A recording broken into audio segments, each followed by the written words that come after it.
Yeah, well, I'm good. I'm on it. You're I'm on, Zach. okay. I'll be here for the next 20 minutes. Actually, or so doing this. we're not going to be here for 20 minutes. We're going to let Zach collect his thoughts and just go and convene our small council. Hallelujah. Hallelujah.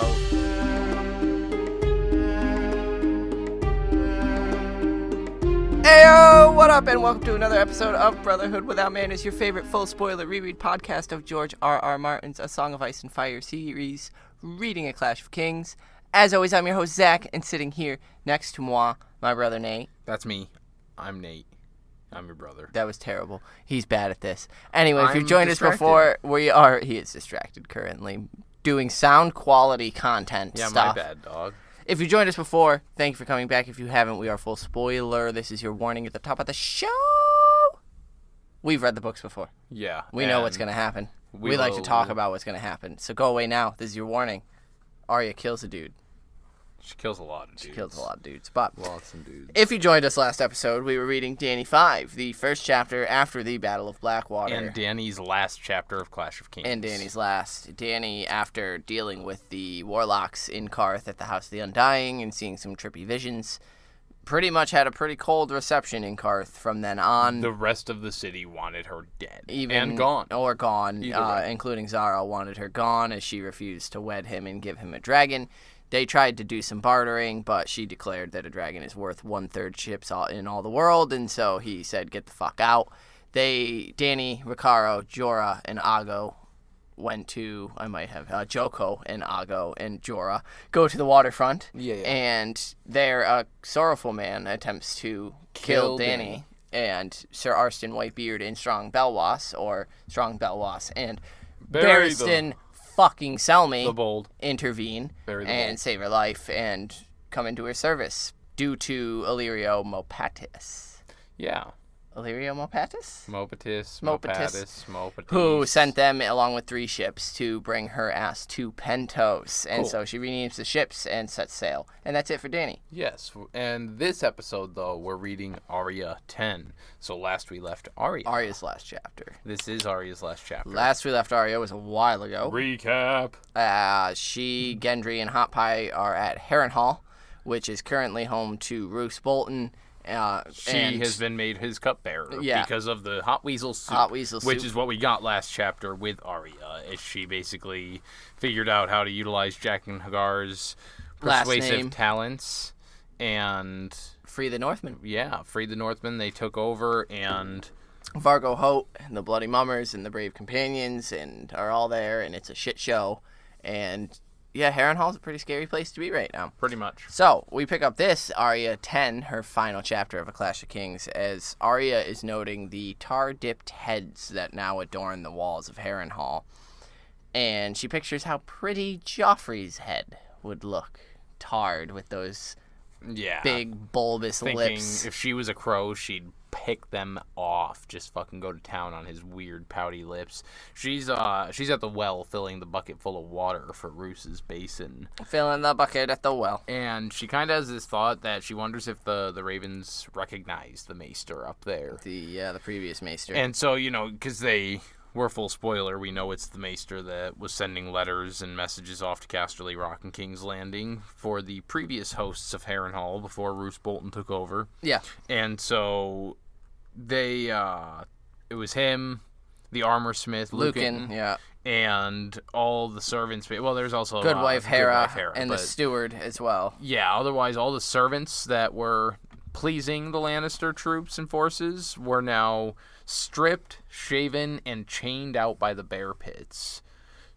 to just be public fucking Pia, use. who Arya knew. They're just strung up out there. Not strung up, but they're in the stocks and left for any man to use as he wishes. And currently, there are 3 Freymen who are using them as Arya gets to the well to get some water for Roose Bolton. And she's trying not to look, but she fills her bucket, and as she turns to leave, Goodwife Amabel seized Arya's arm, and she's like, you see Pia over there? You're gonna end up there when Tywin comes back. Oh, yes, we all know what you did. And is just basically losing her shit. Yo, yeah, this bitch goes wild. And Arya's like, yo, get the fuck off me, bitch. Yeah, she freaks out, man.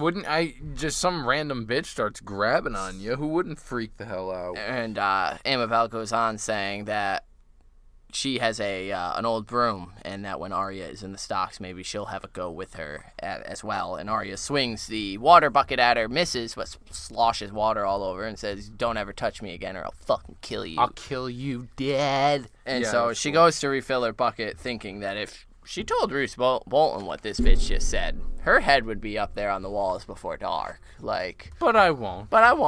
I'll let her live. Gendry. She starts the first time she was admiring the heads that were up there. Well, not admiring, looking at them. He asked are you admiring your work? And she gets defensive. Well, she thinks he's angry because he liked Lucan, and he was the blacksmith before the new guy, Black Thumb or whatever the hell his name is. Yeah, and Gendry liked him, and she says it wasn't all me. It was Steelshank Walton's work and the Bloody Mummers and Lord Bolton. And he says, right, and who do we have to thank for all them? You and your weasel soup. You were the one who put it into action, and we got worse than what was here before. Well, debatable, but... And she punches his arms and says, you hated Sir Amory, too. Yeah, but he says that he hates this lot way more, because, now the Bloody Mummers have run of the place, and they're kind of just... left to their fucking devices. Amory at least fought for his lord. The Mummers are sell swords and turn cloaks. Septon likes little boys, and Qyburn does black magic, and your friend Biter fucking eats people. These guys suck. Yeah. And she can't deny it, because they do all the foraging for Harrenhal. They get all the food, and now Roose has tasked them with rooting out the fucking Lannisters out in the Riverlands. Just go get him. Vargo Hoat's having a time of it. Dude, this motherfucker splits his forces in 2-4. He leads the largest host, and he just goes back to all the places that he went, and anyone that helped him when he was with the Lannisters, he just takes them and goes, yeah, you work for the Lannisters. Gotcha, bitch. Most of the time, he had given them a bag of silver, so he returned with some coin as well. So yeah, the Bloody Mummers are just kind of fucking running the place at this point. Roose, obviously, is in charge, but they're having a grand old time. And she thinks that sometimes she wished she went with Jaqen across the narrow sea. She still had the coin, the faded iron coin that he gave her. She figures it's probably worthless and fake anyway. Just like him and his face and his name. You fake-ass bitch. But she had thrown it away before she felt bad and went and retrieved it. And so that's good. At least you got it back. I did that today at the drive-thru. But she's thinking of the coin as she begins lugging her now freshly filled pail across the yard again when a voice calls to her for help. Nan, come over here and help me. And it's Elmar Frey. Motherfucking Elmar. Who is no older than she, and he's rolling a barrel of sand across the uneven ground. So we know that this is Roose's squire. Yeah, he's scouring the chainmail for him. Yep.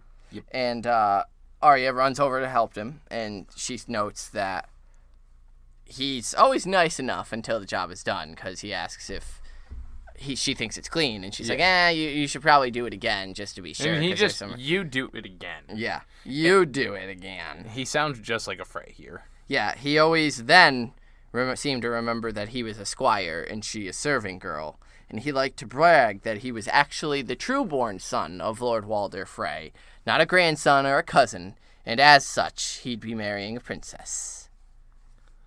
Yeah, okay. Arya is the princess. He is marrying a princess. Arya's the princess he's supposed to be marrying. I get that. But they are fucking here together. She doesn't realize that he's... They find out the Freys find out in this chapter that Robb Stark got married. Right. And that's why he's fucking tripping out later. And I just love it that these two are supposed to be married. If everything went according to plan, they would be. He has no idea that he's talking to his lady. To his queen. This right now. Yeah, his princess. Queen. Princess, that's what I'm looking for. And it's just fucking brilliant. And so she, so he gets angsty about it. She tells him that she's like, nah, I got to get this water to Roose. And he's like, oh, yeah, you're not strong enough I forgot, you're not strong enough to push it. You're too skinny to do that. I forgot, you're fucking stupid. Deuce. And she leaves. Yo, she is sassy as fuck in this chapter, and I love it. I love how she said that. She's like, oh, yeah, well, I forgot, you're stupid. See ya. And he tries to catch her, but doesn't. But she also threw in his face that Like, he's leeching right now. The big old nasty white ones. Yeah. Like, you want to go deal with that instead? Like, you could deal with that. And that's when he was like, fucking, you do. I'll do it then. You're too skinny. But yeah, so she makes her way to Lord Bolton's chambers. Yeah, his bedchamber is full with Qyburn and Dower Walton and a dozen Freys. Yeah. Roose lay abed, naked, leeches clinging all over his bare skin. And he paid the leeches no more mind than he did Arya as she enters.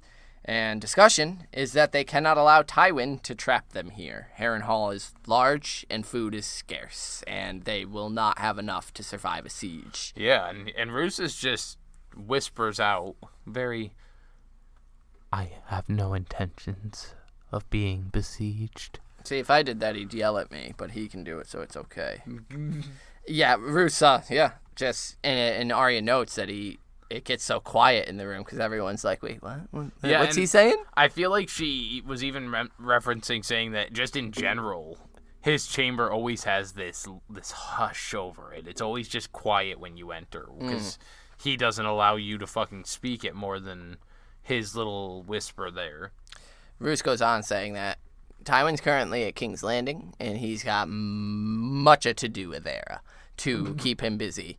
And one of the fucking Freys in the room shouts out that King Stannis thought the same. He thought that it would take time, yeah, but there were 1,000 leagues between them. But it undid him. And I actually wrote the actual quote because I liked it. The pale man in the bed smiled faintly as the leeches nursed of his blood.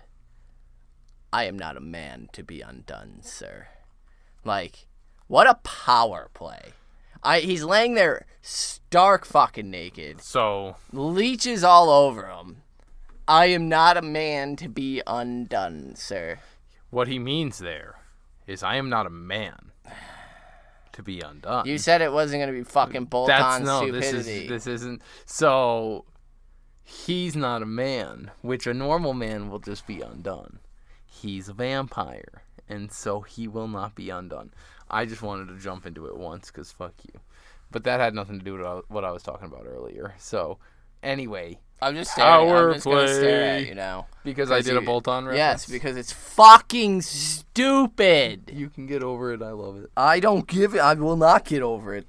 You're dumb. Oh, well. He says, even so, one of the Freys says, even so, we cannot hope to match his numbers. Highgarden has joined his cause, I'll remind you. And he's like, yeah, I didn't forget. I have not forgotten. And so, talk then turns to, what chance does our boy king have? Yeah, Sir Harris Hay says, Tywin can beat Stannis, and he's a seasoned war veteran. What chance does the boy king stand against that? And Roose reminds him, our boy king has beaten the Lannisters at every single time they've encountered each other. I think you're making that sound a little more defensive of Robb than it actually is. I think it's more stated as just a fact. Robb has beaten Tywin at every encounter that they've had. I he's not raising his voice or getting nearly as loud as I am, and so he's got these. This talk alone is treason. Oh yeah, absolutely. And so the fact that it's brought up, this isn't new. The Frey Bolton relationship is well on its way at this point because this conversation is happening in Roose Bolton's bedchamber. Right. Like, if especially there wasn't some trust with this matter already, no one would be saying it because that's fucking treason. You could die for saying that. Well, and that's the point of this whole conversation is that Arya doesn't understand the level of what's being discussed here. Because I think when she's burning a letter... Yeah, Lady Waldo's. No, I disagree. Why would he burn that letter?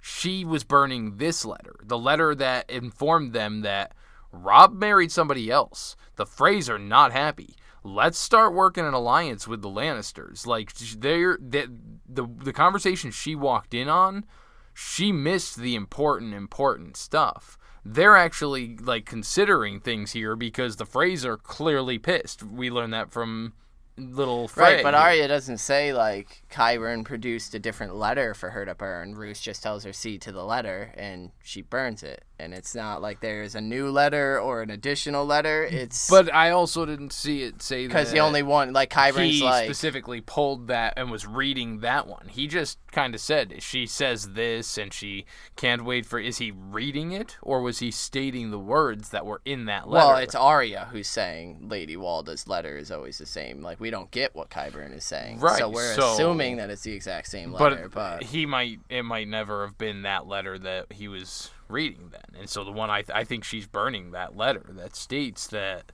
Robb married off and did that shit. Right. But who knows? Oh, yeah, I probably shouldn't have set my notebook down. As well. They continue saying that the war is lost and King Robb must be made to see it. He has lost the North. He has lost Winterfell. His brothers are dead. And Arya's like, what? Yeah, dude. What was that? What'd you just say? Hold on. She forgot to breathe, it says. She just doesn't comprehend what the... Joffrey, there's no way he could have taken Winterfell. Robb would never have allowed him to take Winterfell. He never would have stopped fighting. Joffrey did not... No, this isn't... Robbie wasn't there. So, yeah, there's that little nugget that she remembers, that Robb's not there, Bran's a cripple, and Rickon's 4. Not really the most defensible castle, so it's very well and likely that somebody could have taken it. It took all of her strength to stand there like Syrio had taught her, willing the tears away. Shit. It's just not true. It's another Lannister lie, she thinks, which... But there's not any Lannisters here right now. But to her, that's the truth. Yeah. It is another Lannister lie. In her mind, we know the convoluted situation, it's Theon's lie. But to her, whenever she does find out Bran and Rickon are alive, it's going to be another Lannister lie. These fucking Lannisters, again, lied about my brothers dying. Like, on top of everything else they did, it's another fucking Lannister lie. This poor girl has nothing but hate in her heart for these fucking Lannisters. So, can we talk about her fucking house, the level of strength of this little girl? That she's just standing there right now in this room? Learning that, potentially, though, her brothers could fucking very well be dead. Right. And she wants to... Who wouldn't want to cry? No, at this point, she's 100% just saying it's another Lannister lie to comfort herself. Oh, yeah, absolutely. Because she doesn't want to believe it. She doesn't even remotely, I think, have an inkling that it's true. I think she's like, fuck, they're dead. Like, Robb isn't there to defend them, and they can't. And so the fact that she can just stand there and maintain her composure is insane. Robb must be made to make peace with the Lannisters and bend the knee, little as he may like it, the Freys continue. And Bolton just asks, and who will tell him so? With a little smile. Well, is that the knife to the chest, the heart? Who's going to deliver that message is essentially what I think the code is talking here. I definitely think so. And he says, I shall think on all you've said. And then his smile was dismissal. And so the others all leave except for Qyburn, Steelshanks, and Arya. And Bolton tells Nan to remove the leeches, as he's been bled sufficient. And she sets to the task quickly, thinking to ask Elmar news of Winterfell, because Elmar will tell her. Because she can't just ask him. It's not okay. And she has to remind herself that they're just gross fat leeches as she pulls them off, filled with blood. And Qyburn says that he has a letter from Lady Walda. And Arya notes that Qyburn dresses like a maester, but has no chain. And whispers say that he lost it dabbling in necromancy. So, question time. Walking Dead. Oh, cool. Oh, all right, answered. No. Done. Moving on. Every other potential... Sorry, I did a fart noise with my mouth. Because I was thinking, and Okay. Every other potential magic user... in quotes, that we've heard from, has made mention of how much stronger or more prevalent magic is. Even Zarazoan Doxus last chapter was talking about how glass candles are lit. Is Qyburn's feeling that effects? Like, is that why he's able to make Robert strong as he is? Is it absolutely. this infusion here? Definitely. Do you think he's working anything here? Here? I think he's running some experiments. Gendry says later that he's doing black magic. Well, and Gendry, I think... So is it Qyburn being like, ooh, it's working? Like, ha-ha! Oh, yeah. Ooh. I think that, the people he's working for right now, Vargo Hoat and Roose Bolton, they don't really mind that he's taking people down into those dungeons and experimenting and seeing what he wants to do. I mean, my reasons for Bolton experiment. I'm going to stab you in the throat. And, Vargo Hoat is just smooth as summer bug. silk, motherfucker, right here in the booth. And so, yeah, no, I definitely think he's at least starting some experiments, and this might be where he is realizing, yo, things seem to be a little more strong than when I was getting kicked out of the Citadel. And that's how the Robert Strong eventually comes to be. All right, so yeah, this is when Arya notes that Lady Walda's letter is always the same, and I guess there could be some sleight of hand trickery here, as Nate was saying, where there is actually intent of read the passage, let us know what you guys think about it, honestly. And essentially, it's always, I miss you, yada, yada, yada, come warm my bed, yada, yada, yada, I'll give you strong sons. And Trueborn, since the other one's dead. Roose says that he'll be writing a letter of his own. To Lady Tanda. No, to Sir Helmund Tallheart. Sir Mayo. Fuck yeah. He says Arya thinks that reports had the Tallheart men at Castle Derry, having taken it after accepting the surrender of the small Lannister garrison that was there. Yeah, and so he is to send in the message that all the captives are to be put to the sword, and the castle is to be put to the torch, per his grace's command. By the king's command. That is, that's... Do you, do you think that Robb would... I didn't hear this order come from Robb. I was going to say, do you think that Robb would be okay with him? That's, red flag. Hoo-hoo. No. Why would put them to the sword? Robb specifically is against killing the prisoners if they're able. No. Would Robb command them to Lannister burn down? Again, that is speaking on behalf of Robb. He could at this point be pushed far enough to be doing that. I think this is meant to be the red flag of Roose Bolton is literally putting words into writing saying that Robb told him to do something that he wasn't told to do. He's now taking it upon himself to start positioning men around, and he's making his own moves. Bolton is entirely making his own fucking moves at this point. And so, he says that once that's done, he is to go meet up with Robert Glover and do the same thing to Duskendale. It's untouched, but the lands there are fertile. It's time they felt a bit of the war. Yeah, what the fuck? It's time they felt a bit of the... That's Lannister. That's the mountain shit. That's what he was doing. Glover lost a castle. Tallheart a son. Let them take their vengeance on Duskendale. My word. Yeah. In the name of the king. And just to make the situation a little darker, Arya is fucking pumped to hear that Castle Derry is being burned to the fucking ground, because that's where her father was forced by the queen to kill Sansa's wolf lady. And so let it burn, she thinks. The way that Martin, this whole chapter, having Frey there, little, what is it, fucking Elmar, that's it, whatever, that's right, because I want to call him Elmar Fudd. Yeah, little Elmar, his queen, his princess standing there talking, then doing this where, this is not good stuff, Arya. No. Robb did not say to do these things. You missed the letter, and it's going to go right over her head. Right. She doesn't understand that Robb had made that marriage pact. The great part of this all is how dark... Arya is agreeing with Roose Bolton a lot of the time here. The man who's going to be orchestrating the Red Wedding and against her family. Not to mention, just the layers, like you said, of Elmer Fudd here, Elmar Frey, and Arya supposed to be being married, but Arya's the serving girl right now. That alone, could you imagine if Roose found out? He has Robb's sister here. He lost Winterfell, but I got the fucking sister that's supposed to be in King's Landing or dead. And right now, of all times. Right, while he's making moves. Yeah. And so Harrenhal is so volatile right now, so dangerous.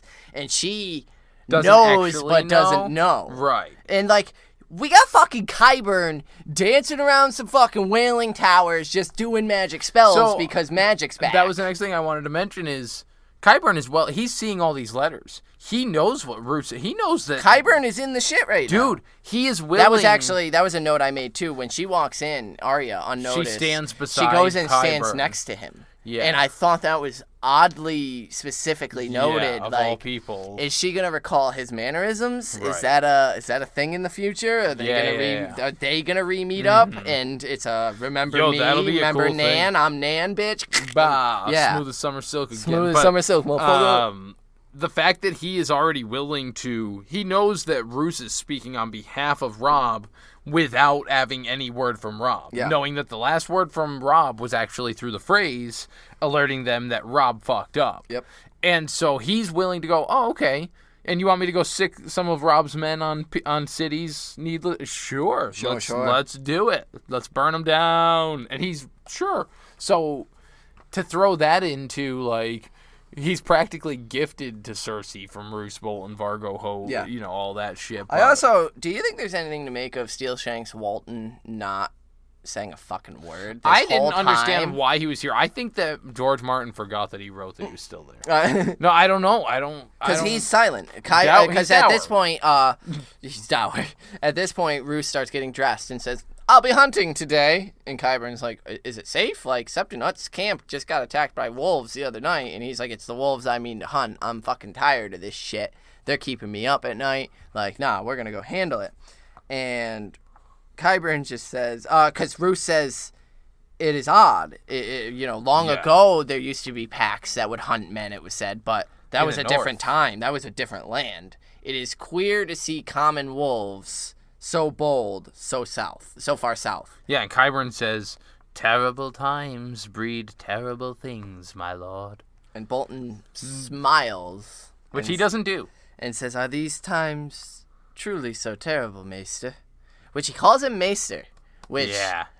Arya notes that this motherfucker doesn't have a chain. Roose Bolton is aware of that. Oh, absolutely. And so the fact that he refers to him as Maester is interesting. Well, because he's undead himself, he's perfectly happy with a necromancer running experiments. Right. So, sure, we'll go with that. Roose orders Nan to see the room cleaned before he returns, tidy it up. He wants fresh linens, all that fun shit. And to see to the letter. I assumed it was Lady Walda's letter. Nate thinks it's the Red Wedding conspiracy letter. I guess we'll never know, because Arya doesn't really open it and take a peek. She doesn't even take a peek. And so she does. They leave, and she stands in front of the hearth, burning it, and watching as the paper curls and the smoke goes up, thinking of Bran and Rickon. And she thinks, if Winterfell is actually gone, is this my home now? Forever? Am I Nan forever? Am I stuck in this identity? Dude. That's a scary thought. Yeah, that's panic-inducing. Because, and no wonder she ends up leaving at the end of the chapter. Like, fuck this place. Better to die on the road. If her because she thinks that her brothers are dead by the end of this, she assumes that she's going to be stuck either having to reveal herself as Arya, in which case, who the fuck knows what's going to happen? And she's aware of that. She hasn't revealed herself whatsoever. Unfortunately, Sir Mayo would have been one of the better ones to reveal herself to. Because before he went off to go burn and pillage, even though he wasn't whatsoever doing that. And I'm interested to see him in the future if he actually follows through unquestioningly. Because he's not a fucking savage. Well, right, she even noted that she was upset that Robert Glover and Sir Mayo had left so quickly. Because she didn't get a chance to see if they were trustworthy enough. Yeah. And so, she spends the next couple hours cleaning, and I think she loses herself in it. It's that monotonous scrubbing work. Just handling everything. And Roose Bolton, I'm sure, is a fucking stickler for making sure it's all clean. And after the bedchamber, she then moves down to clean the Great Solar. And it's during this time she spies a map of the lands of the Trident. And sees that River Run is not so far away. It's not too far. It's and then we get a jump cut. A jump cunt. A jump cunt. Jump cunt. We get a jump cut where the day is still young as she finishes, so she decides to head to the God's Word. Jesus, let me take over. Yeah, to the God's Wood, where she decides to take up some of her needlework. And so she fetches her little broomstick handle that she uses for training with the sword, and she starts going at it, dancing around, and with each thrust, calling out a name from her list. As she finished, she stood on one foot, because she had skinned open her heel, just doing her little twisty-doos.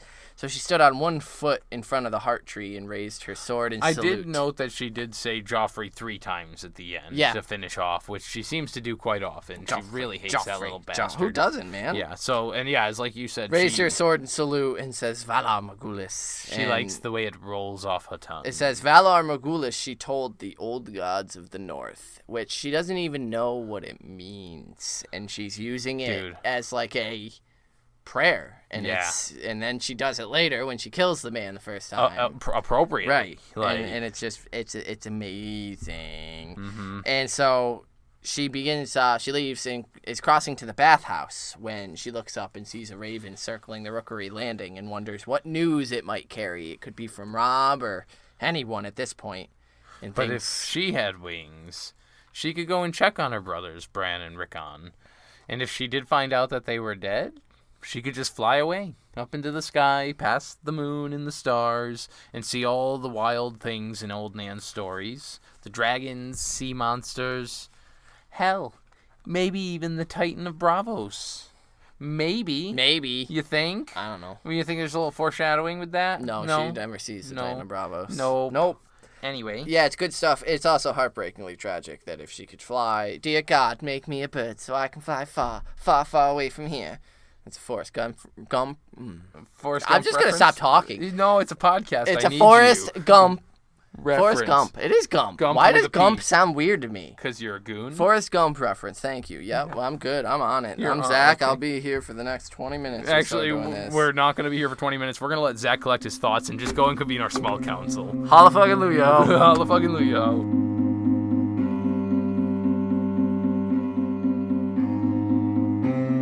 All right. So we've gotten a glass of water. Don't lie. All right. We didn't. I should have gotten water. Fuck. Missed opportunity. Welcome to the small council. You know, where we like to just throw our socials at you and the different ways you can contact us. Like most of you do. And we get lots of emails. We get lots of comments on our YouTube. Go to the YouTubes. Google us. Oh, wait, YouTube us is what I was looking to say. You were a mess during the episode. I'll be a mess during the small council. Cool. And then we'll be clear after this. Sure. That's what we're going with. So, yeah, search for us on the YouTube and leave us comments like our wonderful friends over there, Amelia and Stephanie and all those other subscribers. We heart you. Heart. Otherwise, you can send us emails, which we get lots of emails from many people as well. You've got mail. Yeah, if you do people still use that? I have no fucking idea, dude. So. Is AOL still a thing? I know that there are some old people, some boomers that I work like clients of mine that have AOL, like at AOL.coms, and I was telling my coworker, hey, you know how you can instantly tell if somebody's not too good with computers, and I'm gonna have a bumpy ride trying to get them to sign all these things electronically, is if they have an at AOL.com because they just have not. Can I just give you my AIM address? Yeah, exactly. Anyway, our email is withoutmannersbrotherhood@gmail.com. We're up to date. We're up to we know what we're doing. Anyway, you can also reach us on Facebook, facebook.com/brotherhoodpodcast. We also have a private Facebook group. You can get access there. You know, the pandemic's got us a little short on time and stuff, so we haven't been as active there as we normally will be, but, you know, we try. But you can go to our Patreon, patreon.com/withoutmanners to get access to that. We're going to be pumping out crazy episodes over there. We love pump it up. Please don't pump it up anymore. We will be pumping out the episodes. Thank you for our Patreoners' support and the kind words you've sent us lately. We appreciate that very, very much. Very, very much. So friggin' much. And what else am I missing? Our Twitters. I'm on Twitter at @mannerwithout. I know I said that fucking weird as shit. This is a wild episode today. And then you hit the fucking microphone. I'm getting wild. I guess Get wild. My Get Twitter loud. handle is @mannerswithout. Zach's is @carstark92. Yep. Holy shit, I nailed that. And we also have an Instagram at Twitter. It's at fucking Twitter. @mannerswithout. Is my Instagram as well. This whole podcast. This whole thing is just falling apart around us. It's like Inception. All right, we're going back to Arya's. No, we're not done just yet. God damn it. Podcast awards, go and nominate for us. That's right. Please, we need them. We need your love. All right, go listen to Arya talk instead. Thanks for listening.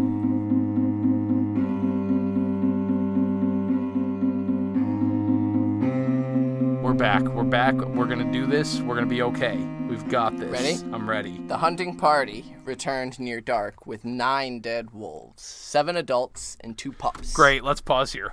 So, the Stark family? Is this the Stark family? I mean... He's going out hunting for wolves. Who are the 2 pups? Bran and Rickon? Is it Bran and Rickon? Or is that, like... the baby inside. Well, I guess she doesn't get killed there. His wife with the potential baby Stark. Baby Stark. I'm not gonna continue with the baby Starks. Right, the Pup of the North theory. But yeah, like, is this supposed to show that is Robb one of the children? I really think that this is just another red flag. Roose Bolton is killing fucking wolves. That's kind of, I wasn't looking at. I didn't note it as a specific, like, each wolf represents this person. I was kind of wondering if we went back to the last chapters that we found out everybody that died in Winterfell, the Northerners, how many of those are dead? With, what's his name that got scared of the water but ended up dead, and Alebelly, and all them, is there a total of 9 adults or 9 of them, that kind of shit? But yeah, I just see it as Roose Bolton's out fucking wolf hunting. Right, and then he even orders the skins to be made into a cover for his bed. And then he gets the... And somebody's like, well, those pups are actually really soft. They'd make you a nice pair of warm gloves. And he looks up at the flapping banners, the Stark and the Flayed Man. As the Starks are apt to remind us, winter is coming. Have it done, then. And he just has some fucking puppy gloves made. He uses their words. And does it. That's, yeah. So, like... Roose Bolton's not a good fucking guy. He's not friendo the Starks. Red flag, red flags. So he sees Nan, and he puts in his dinner order. I'd like a number 1 with some barley, some beer. Well, no beer, hot spiced wine. Yeah. And some barley and boar. And she's like, all right, cool. So she heads to the kitchens. Hot pie is in the kitchens as she arrives, and he is ordered to spice the wine, crush up the spices, and drip it in. She goes over. She figures, I'll give him a hand. I'll keep him some company there. I don't need your help to spice the wine, little Arya girl.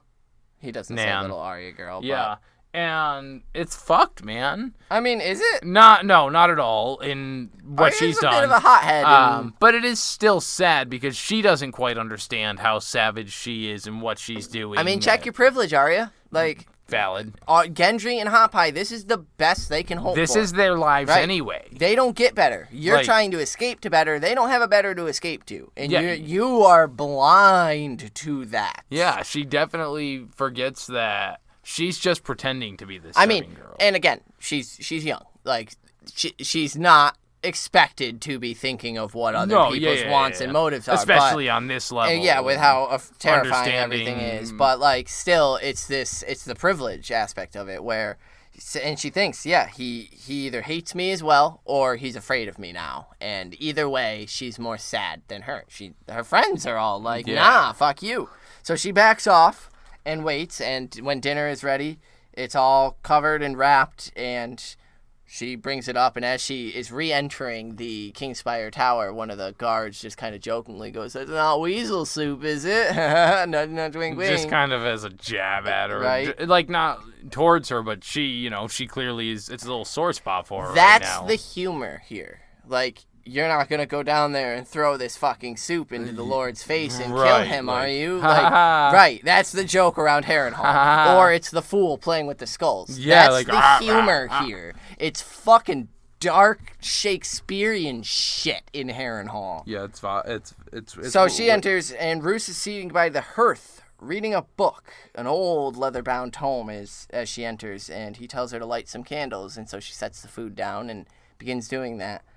As he burns the book he was reading. Yes. What the fuck is he reading? Okay, so I feel like... How to Make a Vampire? Because if you say that, I'm throw-punching you. I think it's the Gene book that... That's what I was thinking, too. Was the one Ned found? Ned found, yeah. That Ned had read and that he had gotten from... Right, it's an old tome. Yeah, an old ponderous tome. And yeah, I think it's that. And he's agreeing to the Red Wedding. And so that means he's got to accept Joffrey as his rightful heir. So burn the genealogy. He sees that that's a link. That's evidence that Joffrey is not a trueborn Baratheon. Burn it. I could see no other book that would have any... I feel like somewhere I've read in a theory what that book might have also been. Not the Bolton theory, don't worry. But I think I've read somewhere that somebody's got some ideas that are... That makes sense. Roose Bolton's a fucking time traveler. It's a Song of Ice and Fire, and he's burning it so that no one can create any loopholes or time paradoxes. Hey, it's just as fucking stupid as Bolton, so... You're gonna come at me about Bolton and throw that kind of stupid nonsense. Right, no. They are equal with their validity. Why can we have wolf changing werewolf, dire wolf? I've seen no shape change. I have seen people going into the mines. So, they're not. Bran isn't werewolfing out, and he's not biting people's necks to turn them into vampires. He's just extending his life by but immortal creatures, we are told, are abnormal, not living among the humans and worlds and lords and ladies. They are children of the forest, or they are White Walker. That's what we don't even know that that's true. Fight me. Roose Bolton's not a fucking vampire. He will die before the series is over. We will see it, and it will be confirmed that he is not a fucking vampire. I look forward to being proven wrong. Yeah, I'm sure you do. So she does as she's bid. She lights the candles, and he tells her that he'll have no further need of her this night. She can leave. She should, but she stays and asks him, "When you leave, my lord, will you take me with you?" And he says, Did I tell you to speak? Yo, hold up. And Nan, look at me. Did I tell you can fucking talk? Then why did you, bitch? And then he throws an alarm clock at her. But he seems amused as he's saying it. He says, "So I'll answer you this once. When I leave, the castle will be left to Vargo Hoat, and you will be staying with him, Nan." And she's like, "But shut the fuck up, bitch." I'm not in the habit of being questioned by servants, Nan. And that's that. So she leaves, but not to go to bed. She passes the wailing tower and can now hear the Freys shouting within. Yeah. Many men's voices all arguing at once, and Elmar sat on the steps, alone. And as Arya approaches, she sees tears on his cheeks and asks, "What's wrong?" And he says, "My princess." So, before he goes into that, I wanted to just preface that what I said about the letter before is one theory. The other one is that Roose has no idea yet about that kind of stuff, technically. And so do you think that's the letter that was delivered when she first saw the raven, saying, "I wonder which raven that is," and that's what the Freys are discussing now? That's my timeline. And Roose never actually got a hold of it? I think that was Lady Tonda's letter that she burned. Right. And that because, to me, the book is the suspicious thing that's burned, not the letter. Yep. And so, it wouldn't be two secrets burned. It's sort of like two Chekhov's guns to me. So, the tome I see being the suspicious thing. The letter I see being as Roose Bolton doesn't fucking care about Lady Tonda. Right. Fuck it. She's a wife. See, that's what she's a wife and a dowry. And other than that, if she gives him a son, she served her fucking purpose. But she's a fat cunt to fuck because he's a lord, and that's exactly what he thinks of. And burn her letter. I don't give a fuck. I'll write my own letter, and that's why Qyburn's like, "To Lady Tonda?" No. And he's like, "No, Mayo, Sir Mayo. I need my fucking Hellmans." Yeah, and so then that means that he doesn't necessarily know that Robb's married off just yet. I don't just think making so. His own moves. Yeah. And so he sobs. "We've been dishonored," Aenys says. "A bird from the twins. My father tells me I'll need to marry someone else, so be a septon." And so, word has arrived that Robb is married. Yeah. Jane Westerling and Robb hitch the wagon. That means Elmer Fudd isn't betrothed to Arya Stark anymore. He's not sitting here talking to his princess no longer. Not that he knew that he was, either of them. Right. And she thinks a stupid princess is nothing to cry over, and tells him, "My brothers might be dead." "Who cares about your stupid brothers?" Dude. She gets so close to towing a line here. Yo. If he just put two and two together at all, Yeah, who are the two most prominent young children, brothers, that you've heard of being killed? The Stark children aren't probably a far leap from anyone's mind at this moment, especially Northmen.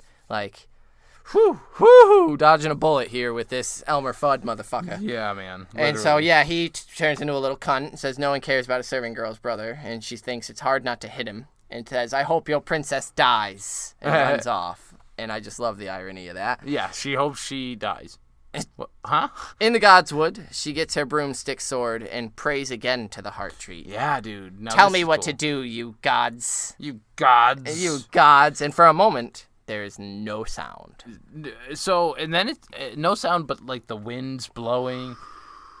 We learned in Game of Thrones, I think it was, wasn't it? Or no, it might have been the beginning of this book. But Osha says that the wind, you need to learn to listen to the gods speaking. Do you not hear them talking back to you right now to Bran when he asks, and the wind blows and shit and rustles through the trees? Arya don't need that wind bullshit. She gets people motherfucking talking. Oh, she can hallucinate? Yeah.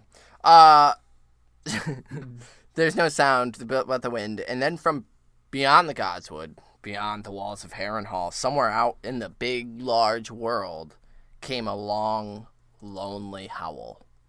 Nymeria? Yeah, probably. Well, do you think that Roose took some wolves from her pack?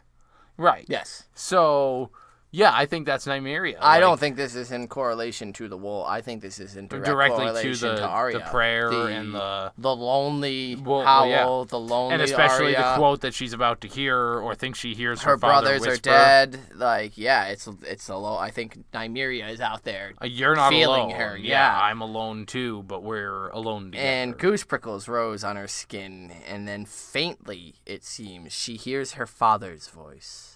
When the snows fall and the white winds blow, the lone wolf dies, but the pack survives.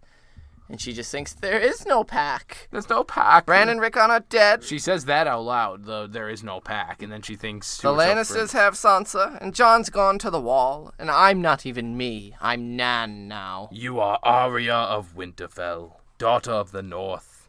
You told me you could be strong. You have the wolf blood. And she gets all fucking excited. She's like, oh, yeah, the wolf blood. I said I was going to be strong like Robb. I'm going to be strong like Robb. I'm a badass bitch. Let me go be a badass bitch. So she breaks her wooden sword over her knee and says, I am a dire wolf and done with wooden teeth. So, hop, skip, skirt real quick. She's talking to a heart tree. Yes. She's hallucinating or talking to someone from the tree. Right. I very much so could see this being either Bran or Rickon saying, not... with you told me you could be strong, I could see them seeing that memory. That's what I was saying. And then being like, I'll approach this like you told me that you could do this, you could be strong. Are you still able to keep that promise to your father type thing? I think that this is her. This exact same thing happened to her when she was leaving King's Landing. When she was running and she heard Syrio whisper directly behind her to where she almost jumped. She did jump, I think. Yeah. She actually thought he was there. I think that she's just got such good grasps onto those people, those anchors in her life, the Syrio, the Ned, even Jon, where she just knows what she hears what they would say. And technically it's just stuff that he has said in some capacity. Yeah. And so I don't think that there's anyone talking to her through the trees. No? It's herself. I want there to be. I hope there is, but I think it's her just kind of doing that same thing she did with Syrio, where she just is convincing herself like so strongly, no, they're here with me. So she goes to bed, and as she's lying in bed that night, she begins to hear more wolves, closer now, calling to her. So she says, fuck it, and slips out of bed, slips on some clothes, and slips out of the fucking tower via a cellar window. Yeah! As the King's Spire Tower is guarded at all times, because Roose Bolton ain't no fucking fool. He ain't no fool. She goes to the now dark and closed up forge and creeps in the same way she had previously, and sneaks up on Gendry, who shares a mattress with two other boys, and gets out naked. Love it. She wakes him up, and they kind of sneak off for a bit to talk, and Arya wants a sword. And he's like, I've told you a million times that Black Thumb keeps him locked up. Break the lock with your hammer. They'll break me.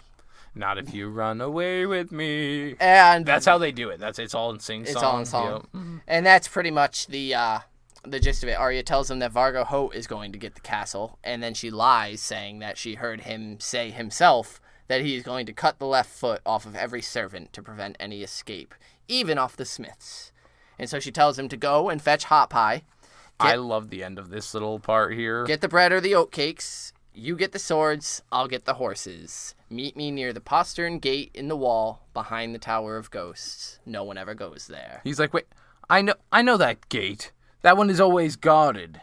And she says, so? Don't forget the swords. You won't forget the swords. And he's like, I never said I'd come. And she's like, no, but if you do, you won't forget the swords, right?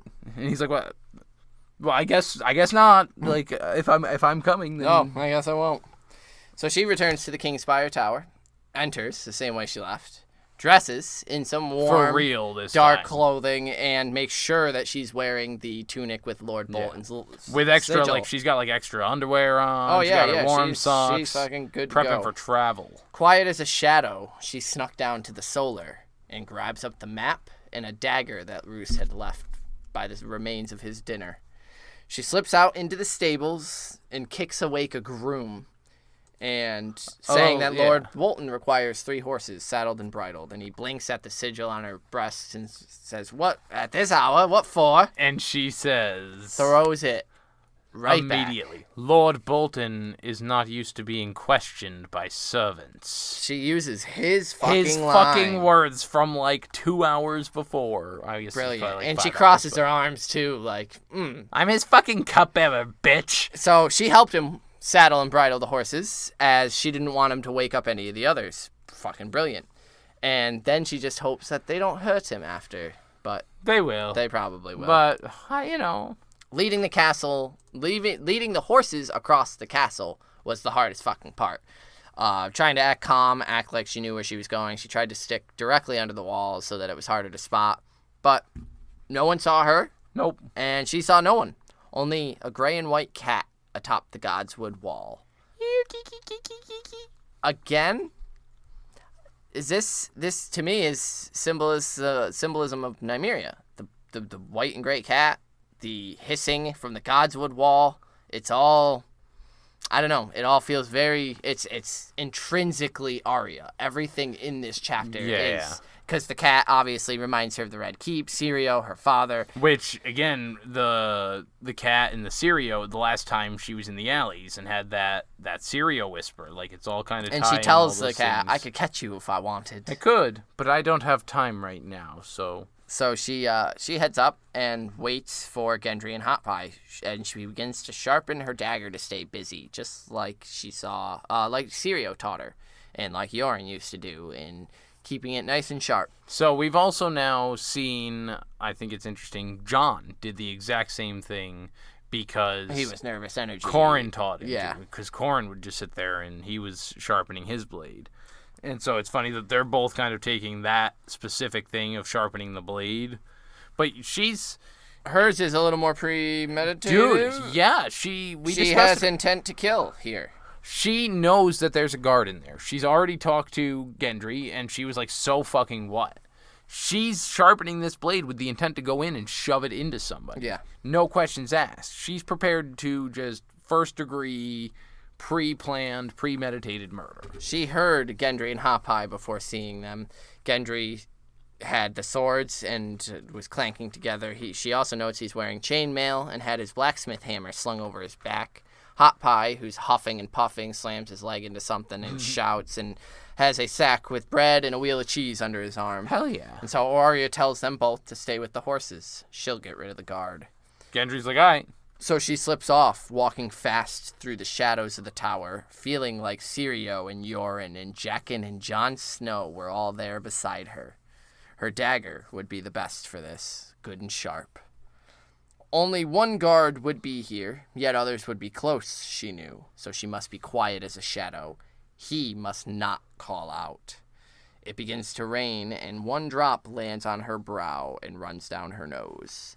Yeah. Is this meant to be a tear for the man that she's about to kill? Well, she'll mention... She can't... She'll mention this tear again, this drop, here in a second, when she freezes. Gets flustered for a minute. But all these thoughts, you know, she's not trained as an assassin. She's not trained as a killer yet. The fact that she knows... I can't let him call out because then the others will be on me. Like, these are very much things that are She's not convincing herself, do it, I need to do it, we need to do it. do it quiet. Like, she's already accepted. I need to kill this man. How do I do it to where... How can I do it the most efficient way? I need to make sure he doesn't get and this and that. Yeah, she's... It's not, I need to do this to protect my... Like, I have to do this to survive. It's I have to do this quietly and efficiently as possible. And it's fucking brutal. And so, yeah, she approached the guard openly as if Lord Bolton himself had sent her. And he watches her, curious as to what a page might be doing this late. Right. And so she says, she sees that he's a Northman, which is bad news bears. Yeah, well, if it was any of the other guys, the Bloody Mummers or a Frey or anything, they'd be too dumb to... She could just outwit them and say something that confuses them. But Bolton's men, not so much. They've served under him forever. They'll know him better than she will as well, so lying to them is going to be harder about their lord's motives. But then she considers... Well, she does say, hey, what does she consider? Because she just tells him right out, like, Lord Bolton sent me. Right, but she considers revealing her name. Oh, yeah, briefly. Thinking, like, I could just say, I'm Arya Stark, move the fuck out of the way. But she's like, he's a Northman. Doesn't mean he's a Winterfell right, man. And he's Roose still Bolton's. Bolton man. And then she says, Roose Bolton. She shows the sigil and said, Lord Bolton sent me. And he's like, at this hour? Why for? And it's at this point that she realizes, fuck. He's wearing chainmail. Yeah. I don't know if this dagger is going to be capable of piercing that shit. Where can I... Oh. It's got to be his throat. That's it. But he's too tall. I'll never reach it. And for a moment, she was a scared little girl again. And this is where that raindrop feels like a tear on her face. And she almost panics for a second, but once again maintains that composure. And she just, out of spills, he told me to give all his gods a silver piece. And the words just flowed out as if, magic. Silver, you say? He didn't believe her, but he wanted to. Silver was silver. Give it here, then. So she finds Jaqen's coin, and in the dark, she thinks the iron could easily pass for silver, and she held it out and let it slip through her fingers. Oops. Cursing, the man went to a knee to grope for the coin, and there was his neck right in front of her. She slid out her dagger and drew it across his throat, smooth as summer silk. Blood gushed over her hands. He tried to shout, but blood filled his mouth as well. Valor Morgulis. Yo, she whispered as he died. She just happens to be using it. That's how it's supposed to be done if you're doing some House of Black and White. This is fucking insanely dark. Yeah. She picks up the coin. What is she, 9? Yeah. 9 or 10. Whatever, we'll get corrected because we most always likely. yell that. That's all right. We're terrible with Outside Harrenhal's walls, a wolf howled long and loud. She lifted the bar and opened the heavy oak doors. Now, that was the howl that was taken as that's the signal. Yeah. Because she told, when she was heading in to do the guard duty, Gendry said, now when you're ready, hoot, like an owl. And she's like, I'm not an owl. Hot-Pie said hoot, yeah. And she's like, I'm not an owl. I'm a direwolf. I'll howl. And so, did she ever howl? Or was it Nymeria? Did Nymeria just take care of it for her? Yeah. Asked and answered. I don't know. It was tight. By the time Gendry and Hot-Pie reached her with the horses, the rain was falling hard now. You killed him? Hot-Pie gasped. Idiot. What did you think I would do? Her hands are sticky with the blood, and the scent is making her mare skittish. But she thinks, it's no matter. The rain will wash them clean again. And that's the end of Arya 10 and Arya in A Clash of Kings. And man, does she get a dark arc here in Clash of Kings. Holy shit. And one of the darkest last chapters so far. Fucking A. They're out of... Gendry, Hot-Pie, and Arya are now out of Harrenhal. On their way, we know that they'll be encountering some Brotherhood Without Banners soon. But, yeah. Sorry, I got to I mean, it's murder. She straight up murdered this man.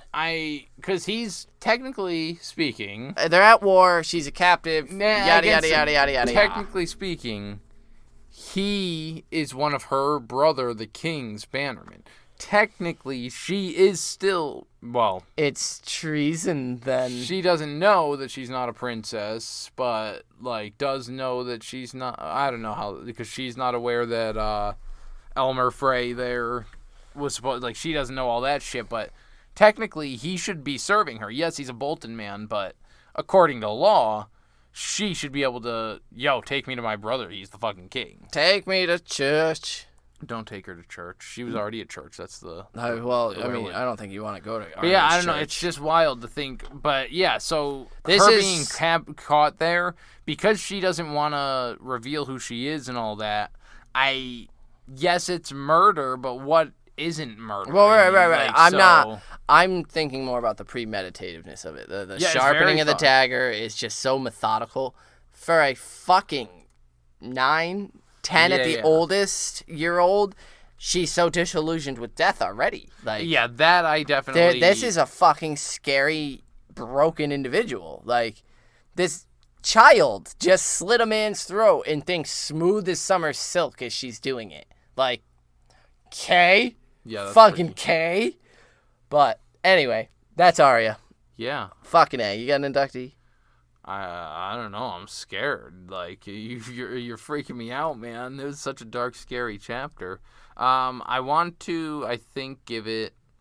Fuck, it's a hard one. There's so many good... Who do you know who yours is yet? Or are you still thinking on it? Mine's going to Qyburn. Qyburn. Because I really just like to picture him going buck fucking wild right now with, like, magic coming back. Like, I imagine, like...